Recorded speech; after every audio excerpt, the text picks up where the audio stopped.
Right రైతులను ఆదుకోవాలని కేంద్రాన్ని కోరామని చంద్రబాబు అన్నారు. వ్యవసాయం, గ్రామీణ అభివృద్ధి అంశాలపై కేంద్ర వ్యవసాయ మంత్రి శివరాజ్ సింగ్ చౌహాన్తో చర్చించామని తెలిపారు. 2027 నాటికి పోలవరం పూర్తి చేయడమే లక్ష్యమని అన్నారు. కృష్ణా జలాల అంశంపైన చంద్రబాబు స్పందించారు. సముద్రంలోకి వెళ్లే నీటిని ఏపీ వినియోగించుకుంటుందని ఇక వారన్నారు. మిషన్ రెండోది పోలవరం మీద సమీక్ష చేశాం. పోలవరం పనులన్నీ కూడా సుజావుగా జరుగుతున్నాయి. ఇది 2027 ఎండ్కంతా కూడా పోలవరాన్ని పూర్తి చేయాలని ఒక ప్రాజెక్ట్ కింద పెట్టుకున్నాం. అదే మరి ఇది ఫేజ్ 1, ఫేజ్ 2 కూడా ఏ విధంగా తీసుకుపోవాలనో అప్పుడప్పుడు టైంలో దాన్ని కూడా కేంద్ర దృష్టి తీసుకొస్తాం. అదే సమయంలో నదుల అనుసంధానం కూడా ఆంధ్రప్రదేశ్ రాష్ట్రం చివరి రాష్ట్రం. సముద్రంలోకి పోయే నీరు కానీ రాష్ట్రంలో ఉపయోగించుకోగలిగితే కరువు లేకుండా చేసే అవకాశం ఉంటుంది. దానికి కూడా ఏదైతే పోలవరం నుంచి బనకచెర్ల వరకు ఏ విధంగా తీసుకుపోవాలి, దీనికి కేంద్ర సహకారం కూడా అడిగాను. ఈ 2 ప్రాజెక్టులు అధ్యయనం చేస్తున్నారు, తొందరలో వస్తారు. మూడోది, గడిచిన ప్రభుత్వం జల్ జీవన్ మిషన్ ఉంది. జల్ జీవన్ మిషన్లో గ్రామీణ ప్రాంతాల్లో ప్రతి ఒక్క ఇంటికి సురక్షితమైన మంచినీళ్లు, అది కూడా రిజర్వాయర్లను తేవాలని చెప్పి చాలా స్పష్టంగా పెట్టారు. దేశం అంతా బ్రహ్మాండంగా ఉపయోగించుకున్నారు. ఆంధ్రప్రదేశ్ రాష్ట్రంలో 1% కూడా ఉపయోగించుకోలేని పరిస్థితికి వచ్చారు. దీనివల్ల 27,000 కోట్ల రూపాయలు శాంక్షన్ చేయించి అది కూడా బోర్ల ద్వారా నిండిస్తామనే పరిస్థితికి వచ్చారు. దీనివల్ల చాలా నష్టం వచ్చింది.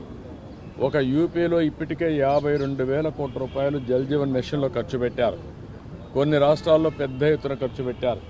ఆంధ్రప్రదేశ్లో మాత్రం పూర్తిగా నిర్వీర్యం చేసే పరిస్థితికి వచ్చారు. అయితే ఇటీవల కేంద్రం ఏదైతే ఈ స్కీమ్ ఉందో దీన్ని రివైజ్డ్ గైడ్ లైన్స్లో 2028కి పూర్తి చేయడానికి ముందుకు వచ్చారు. ఇప్పుడు నేనేమంటానంటే, ఎప్పుడు కూడా తెలుగుదేశం ప్రభుత్వం ఎక్కడ కూడా సమస్య వస్తే అక్కడ ఉంటాం. ఫస్ట్ టైం మన వరదలు వస్తే ఇన్ టైం రైతులకు నష్టపరిహారం, ఇన్పుట్ సబ్సిడీ ఇమ్మీడియట్గా వాళ్ళ అకౌంట్కి వేసాం. మొన్నే వరిధాన్యం పాత బకాయిలు 1,500 కోట్లు 1,600 కోట్లుంటే పాత బకాయిలన్నీ క్లియర్ చేశాం. అదే సమయంలో మొన్న మేము ప్రొక్యూర్ చేస్తే దగ్గర 7,500 కోట్ల రూపాయలు 48 అవర్స్ టైం పెట్టుకొని 48 గంటల్లో వాళ్ళు ఇచ్చిన వెంటనే ఆ డబ్బులను వాళ్ళ అకౌంట్లో వేసాం. ఇలాంటివి మైక్రో ఇరిగేషన్ పూర్తిగా నిలిపేస్తే మైక్రో ఇరిగేషన్ మళ్ళా ఇచ్చి స్ట్రీమ్ లైన్ చేశాం. ఈరోజు కాటన్ పూర్తిగా ఇదైతే దాన్ని కూడా స్ట్రీమ్ లైన్ చేశాం. ఒకటి కాదు, ఈరోజు టమోటా రైతులు ఇబ్బందుల్లో ఉంటే దాన్ని టేకప్ చేస్తున్నాం. ఎక్కడ ఏ సమస్య ఉంటే అక్కడ తెలుగుదేశం పార్టీ ఉంటుంది, రైతులను ఆదుకుంటాం. అదే సమయంలో ఎవరైనా సరే రైతుల ఇంట్రెస్ట్ కోసం చెప్తే వింటాం. మీరు కూడా ఆందోళన చెందాల్సిన అవసరం లేదు. ఇటు రాష్ట్రం అటు కేంద్రం అన్ని ప్రయత్నాలు చేస్తాం. అందరిని ఆదుకోవడం కోసం ఏ విధంగా చేయాలని అన్నీ చేసి మిమ్మల్ని ఆదుకునే ప్రయత్నం చేస్తామని చెప్పి కూడా రైతాంగానికి విజ్ఞప్తి చేస్తున్నా. ఇప్పటికే నేను 3 లెటర్లు పంపించాను. ఎప్పటికప్పుడు ఇక్కడ మీటింగ్లు పెట్టుకున్నారు. ఇంత మునుపైతే మా రామ్మోహన్ నాయుడు గారు, అదే మరి చంద్రశేఖర్ గారు మినిస్టర్, అదే మరి లావు గారు పార్లమెంటరీ పార్టీ లీడర్, వీళ్ళంతా కలిసి మీటింగ్లో కూడా పార్టిసిపేట్ చేశారు. ఇప్పటికే రాష్ట్ర ప్రభుత్వ అధికారులు కూడా వచ్చి కేంద్ర ప్రభుత్వ అధికారులతో చర్చలు కూడా చేశారు. ఇవన్నీ చేసిన తర్వాత ఈరోజు ఒక కన్క్లూజన్కి వచ్చాం. రేపు మంత్రి గారు వచ్చి ఈ 4-5 విషయాల్లో మాట్లాడి ఒక క్లారిటీ ఇస్తారు. దాని మీద ఎప్పటికప్పుడు అందరితో కూడా సమీక్షలు చేసుకుంటూ ఈ ప్రైసెస్ పడిపోకుండా ఏం చేయాలో అన్నీ చేస్తాం. ఇది బ్రీఫ్గా దీనికోసం వచ్చాను. మీటింగ్ అయితే మంత్రి గారు లేకపోయినా ఇక్కడ మాట్లాడిన తర్వాత కొంత క్లారిటీ వచ్చింది. ప్రధానమైన ఉద్దేశం మిరప పండించే రైతులను ఆదుకునే విధానానికి ఈరోజు ఇక్కడికి వచ్చాను.